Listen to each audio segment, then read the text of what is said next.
इस वक्त देश में 3 सवाल बहुत ज्यादा चर्चा का विषय बने हुए हैं। पहला, क्या राहुल गांधी ने वाकई बीजेपी सांसदों को धक्का मारा जिससे चोट लगी, जिसकी जांच पुलिस कर रही है। दूसरा बड़ा सवाल कि क्या राहुल गांधी की गिरफ्तारी होगी और इसकी तैयारियां शुरू हो चुकी हैं। और तीसरा बड़ा सवाल कि क्या राहुल गांधी की संसद सदस्यता चली जाएगी। इन तीनों सवालों के जवाब आपको आज इस वीडियो में देने का प्रयास करूंगा, जो जानकारी मिल रही है, क्योंकि जो कुछ भी नियम कहते हैं, जो धाराएं दर्ज हुई हैं, जो जानकारी मिल रही है, अभी इस पूरी पिक्चर में बहुत सारे क्लाइमैक्स आने बचे हुए हैं बॉस। और पूरी कहानी किस दिशा में जा रही है आज आपको बताऊंगा। लेकिन पहले आप जरा बताइए, आपको क्या लगता है राहुल गांधी गिरफ्तार होंगे या नहीं? कमेंट करके जरूर बताइएगा। उसके बाद इस वीडियो को देखने के बाद अगर मन बदले या विचार बदले तो भी कमेंट कीजिएगा। लेकिन पहले आज का घटनाक्रम आपको बता देता हूं। संसद का शीतकालीन सत्र जो है वो आज खत्म हो गया और कुल 20 बैठकें हो पाई। 105 घंटे की कार्रवाई चली, लेकिन आज भी बीजेपी अग्रेसिव थी। बीजेपी के सांसदों ने प्रदर्शन किया कि राहुल गांधी गुंडागर्दी छोड़ो वगैरह वगैरह। ये आज भी संसद में चला है।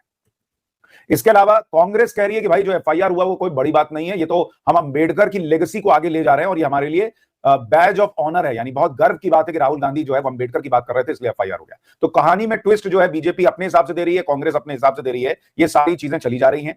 इस बीच ओम बिड़ला जो लोकसभा के स्पीकर हैं, उन्होंने सीधा कह दिया है कि संसद के गेट पे अब कोई प्रदर्शन ही नहीं होगा, खत्म करो मामला, ताकि इस तरह की चीज ही ना हो पाए।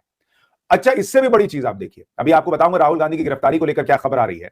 लेकिन आप देखिए कि जया बच्चन जो समाजवादी पार्टी के सांसद हैं, उन्होंने तो आज सबको नौटंकी बता दिया।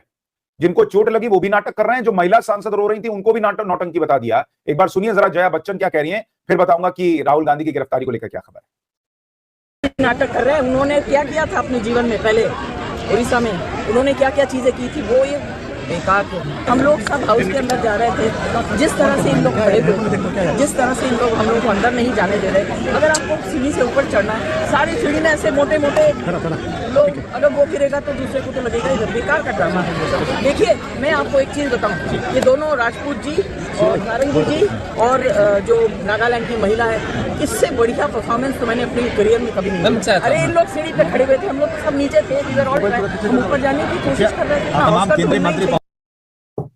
अब आप सोचिए, ये एक महिला सांसद हैं और एक महिला सांसद बेचारी रो रो कर कुछ कह रही हैं, तो कह रही हैं कि भाई सब नौटंकी कर रहे हैं, ऐसी परफॉर्मेंस मैंने नहीं देखी। आप देखिए, कह रही है इतने मोटे मोटे सांसद थे, गिरेंगे तो चोट तो लगेगी।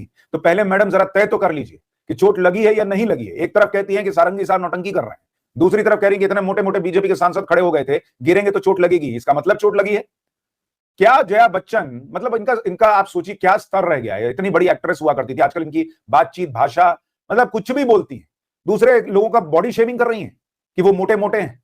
आपके लिए कोई आपको लेकर बोल देगा तो कैसा लगेगा?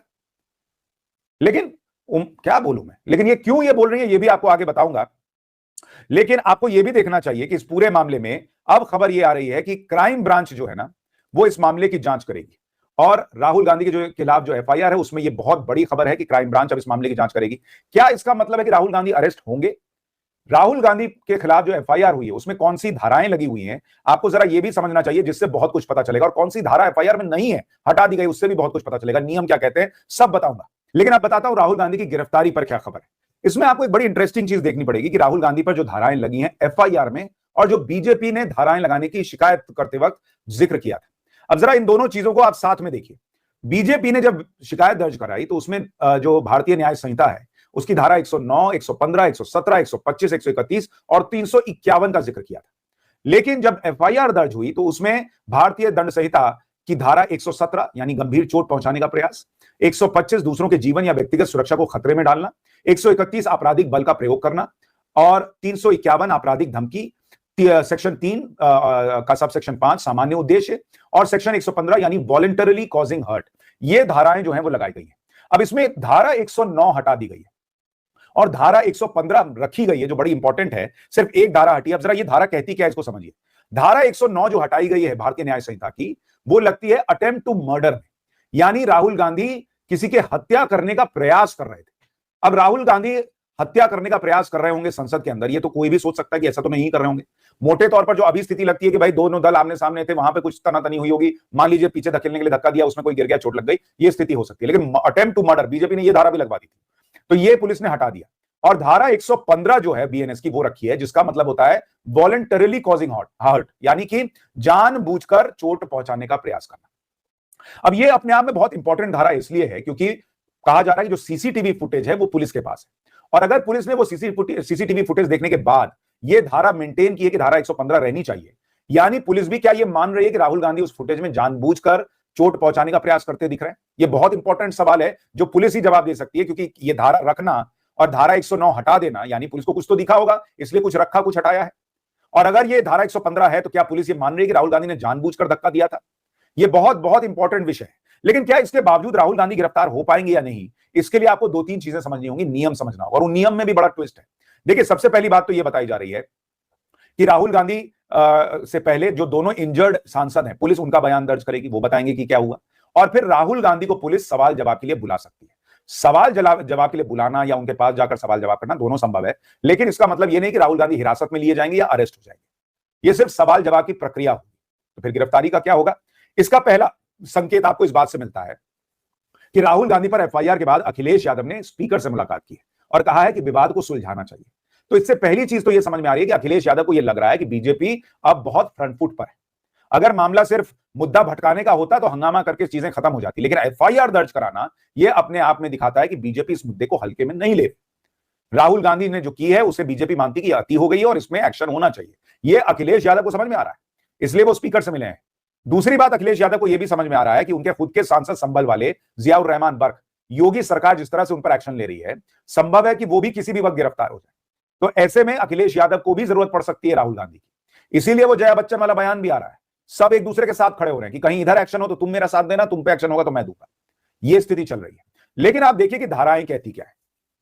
अब इसमें सबसे इंपॉर्टेंट धारा जो है वो है धारा 117 और धारा 115। धारा 117 है वॉलंटरीली कॉजिंग ग्रीवियस हर्ट, यानी जानबूझकर गंभीर चोट पहुंचाना, और इसके लिए 7 साल तक की सजा है। और दूसरी गंभीर धारा है 115, यानी जानबूझकर चोट पहुंचाना, जिसमें 1 साल तक की जेल हो सकती है।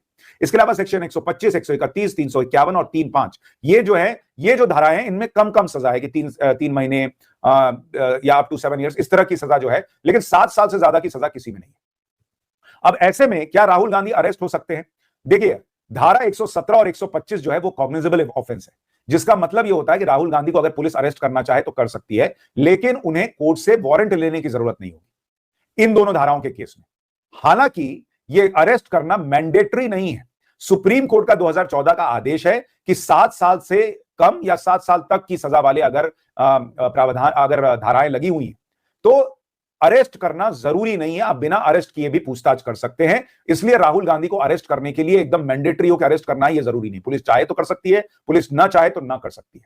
लेकिन सबसे बड़ी बात यह भी है कि अगर पुलिस अरेस्ट करती भी है तो भी राहुल गांधी को बहुत आसानी से बेल मिल जाएगी, क्योंकि ये सारे ऑफेंस बेलेबल ऑफेंस हैं और इसमें accused should be granted bail as a matter of right.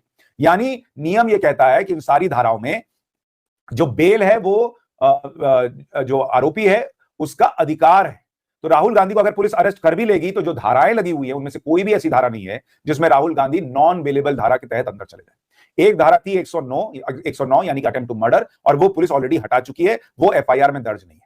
इसके अलावा अगर पुलिस अरेस्ट भी करती है राहुल गांधी को तो उन्हें स्पीकर को, लोकसभा स्पीकर को तुरंत इसके बारे में जानकारी देनी होगी कि भाई ऐसा ऐसा हुआ है, इनसे पूछताछ हुई और हमें लगता है इनको अरेस्ट करना था तो हमने अरेस्ट कर लिया। और स्पीकर जो है वो फिर चूंकि सदन चल नहीं रहा है तो दूसरे माध्यम से पूरे सदन के जो सदस्य हैं उनको इस बात की जानकारी देंगे कि भैया एक सांसद जो है उनको अरेस्ट कर लिया गया और इस केस में वो सांसद राहुल गांधी होंगे अगर पुलिस अरेस्ट करती है तो। अब एक दूसरा सवाल यह है कि क्या राहुल गांधी जो है उनकी सदस्यता, संसद सदस्यता जा सकती है? इसका जवाब है नहीं, क्योंकि संसद सदस्यता जाने के लिए कम से कम 2 साल की जेल होनी चाहिए, आपको सजा होनी चाहिए। लेकिन राहुल गांधी को अभी सजा तो दूर, अभी तो उनके खिलाफ एफआईआर हुई है और सिर्फ एफआईआर हुई है, पूछताछ भी नहीं हुई है उनसे, उनकी गिरफ्तारी भी नहीं हुई है, सजा तो बहुत दूर की बात है। यानी राहुल गांधी पर एफआईआर हो जाना उनके संसद सदस्यता जाने का कोई भी मूल आधार नहीं बन सकता। तो राहुल गांधी की संसद सदस्यता तो नहीं जाएगी, ये आप मानकर चलिए। गिरफ्तारी होगी या नहीं, अब मैं आपसे पूछता हूं, क्योंकि जो मुझे लग रहा है, देखिए बीजेपी के लिए इस वक्त एक स्थिति है कि भाई उन्होंने बहुत अग्रेसिवली इस मामले को लिया, उन्होंने जाकर एफआईआर कराई, उस एफआईआर में गंभीर धाराएं लगाई। अगर इस मामले को हल्के में लेना होता तो शायद बीजेपी ये सब नहीं करती।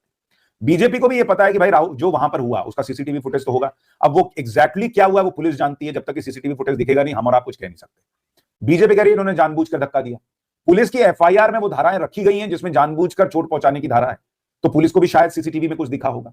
लेकिन अगर बीजेपी राहुल गांधी को अरेस्ट करती है तो सवाल यह कि कहीं राहुल गांधी, कांग्रेस पार्टी और इंडी अलायंस इसे अपनी एकजुटता के लिए इस्तेमाल तो नहीं कर लेंगे। लेकिन उसमें एक दूसरा पक्ष है कि एकजुटता के लिए इस्तेमाल करके कर भी क्या लेंगे, क्योंकि अभी अगले साल सिर्फ 2 जगह पे चुनाव है, एक दिल्ली में, एक बिहार में। दिल्ली में अभी फरवरी में चुनाव होगा, बिहार में नवंबर के आसपास चुनाव होना है। दिल्ली में अगर चुनाव हुआ भी तो वहां कांग्रेस पार्टी खत्म है। अगर कांग्रेस पार्टी को कुछ सेंटिमेंटल वोट मिले तो आम आदमी पार्टी का ही नुकसान हो जाएगा। बिहार में कांग्रेस पार्टी खत्म है और अगर अभी राहुल गांधी अरेस्ट हो भी गए तो बिहार तक तो मामला बचेगा ही नहीं।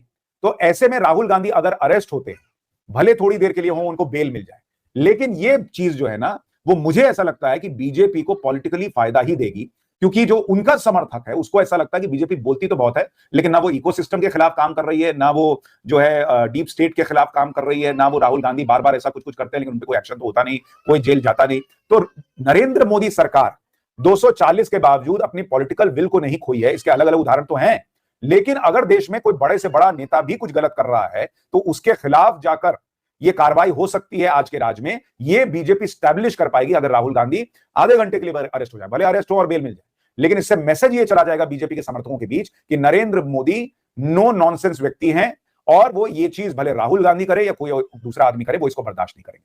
और बीजेपी ने ये सोच समझकर काम किया है। अगर बीजेपी को ये बात यहां तक न ले जानी होती तो वो एफआईआर करती ही नहीं, फिर वो हंगामा होता, हेडलाइंस बनती, खबरें चलती, बाइट होता, ये सब होता, लेकिन एफआईआर नहीं होती। लेकिन एफआईआर करने का मतलब है कि बीजेपी भी मैसेज देना चाहती है कि वो 2024 के लोकसभा चुनाव के पहले वाली बीजेपी नहीं है। हरियाणा, महाराष्ट्र के नतीजे इसे साबित कर चुके हैं। सोशल मीडिया पे बीजेपी का अग्रेसिवनेस दिख रहा है। कांग्रेस 2 कदम बढ़कर हमला करती है, बीजेपी 8 कदम बढ़कर हमला करती है। और यहां तो मामला बीजेपी को अपने पक्ष में दिख रहा है कि भले कोई कुछ कहे, लेकिन हमारे सांसद के साथ क्या हुआ ये देश देख रहा है। ऐसे में अगर राहुल गांधी की गिरफ्तारी हो जाए तो मुझे आश्चर्य नहीं होगा, भले वो गिरफ्तारी हो और उन्हें तुरंत बेल मिल जाए तो आश्चर्य नहीं होगा। इंडिया अलायंस इसे लोकतंत्र के खत्म होने का प्रतीक बताएगा, आश्चर्य नहीं होगा। बीजेपी कहेगी ये लोकतंत्र की जीत है कि एक बड़े गांधी परिवार के व्यक्ति के साथ भी वही व्यवहार हो रहा है जो एक आम आदमी के साथ होता, ये इस पे भी मुझे कोई आश्चर्य नहीं होगा। लेकिन ये सब तो तब होगा जब राहुल गांधी से पूछताछ होगी। आपकी राय क्या है ये सब देखने, जानने, सारे नियम, सारी चीजें देखने के बाद कि क्या राहुल गांधी अरेस्ट होंगे या नहीं, और क्या राहुल गांधी अरेस्ट होने चाहिए या नहीं? अपनी राय जरूर दीजिएगा।